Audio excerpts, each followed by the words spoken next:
Hello everyone, welcome back to my YouTube channel. Guys, কেমন আছো সকলে কমেন্টে জানো। গাইস, আজ হচ্ছে 17ই সেপ্টেম্বর, আমাদের বাড়ির মনসা পুজো। তাই ভাবলাম আমাদের বাড়ির পুজো একটু তোমাদের সাথেও শেয়ার করি, আমাদের পুজোতে কি হয়। তো গাইস, দেখতেই পাচ্ছ অনেকে এখানে রয়েছে, পুজো দিতে এসছে। আরও অনেকে এসছে, কিন্তু সবাই গেছে বাড়ি আনতে। কিছুক্ষণ আগে কারেন্ট ছিল না, যে কারণে আমাকে আমার বাড়ির লোক বাড়ি আনতে যেতে দেয়নি, নইলে আমিও যেতাম গাইস। তো যাই হোক, কিছু করার নেই, যেতে দেয়নি যখন কারেন্ট ছিল না।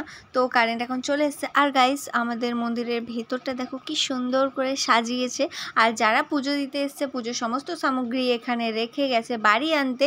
আর এই দিন পাড়ার প্রায় সকলেই আসে মনসা মন্দিরে পুজো দিতে। তো চলো গাইস, বাড়ি আনার পর আবার তোমাদেরকে দেখাচ্ছি।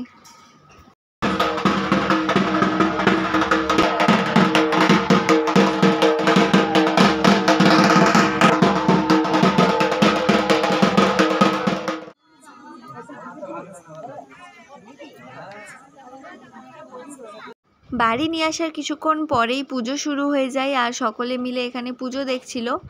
অন্য বছর বাড়ি আনতে আনতে আর পুজো শুরু হতে হতে কিন্তু অনেকটা রাত হয়ে যায়, বাট এই বছর অনেক তাড়াতাড়ি হয়েছিল। মানে বাড়ি আনা থেকে শুরু করে পুজো শুরু হওয়া অবধি সব কিছুই তাড়াতাড়ি হয়েছিল। দেন পুজো হওয়ার পর বলির জন্য গর্ত করা হচ্ছিল, আর যেই দাদারা গর্ত করছিল ওরাই ছাগল দিয়েছিল। ওই দাদারা হচ্ছে আমার দাদুর বড়দার ছেলে। আমার দাদুরা হচ্ছে 5 ভাই, এক ভাই এই পুজোর দায়িত্বে নেই, বাদ বাকি 4 জন ভাই। মানে প্রতি এক বছর করে 4 ভাইয়ের ওপর দায়িত্ব পড়ে পুরো পুজোর খরচাটা। এই বছর আমার দাদুর উপর দায়িত্ব ছিল। তো আমার দাদু আর দিদারা মিলে ঠিক করেছিল বলি এবছর দেবে না। মানে আমরা সম্পূর্ণভাবে বলিটা বন্ধই করতে চেয়েছিলাম, যেহেতু 4 জনের দায়িত্বে আছে। তো একজনের সিদ্ধান্তে তো কিছু হবে না। তো এবারে যাদের ইচ্ছা তারা দেবে, বাট আমার দাদু দিদারা বলি দিতে চায়নি, তো সেই কারণে বলি দেয়নি।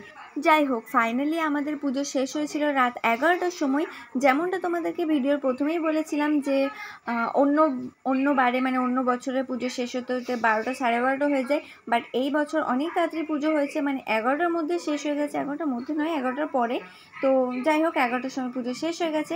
পুজো শেষের পর প্রসাদও বেলানো হয়ে গেছে, বাট আমার সেটা ক্লিপ নেওয়া হয়নি। তো চলো তোমাদেরকে এখন দেখাই প্রসাদে কি ছিল। তো গাইস, আমাদের প্রসাদে ছিল ফল প্রসাদ, চিড়ে প্রসাদ আর খই প্রসাদ। তো গাইস, আমি এখন প্রসাদ খাই, আর তোমরা আরও ভিডিওর জন্য চ্যানেলটাকে সাবস্ক্রাইব করো। টাটা।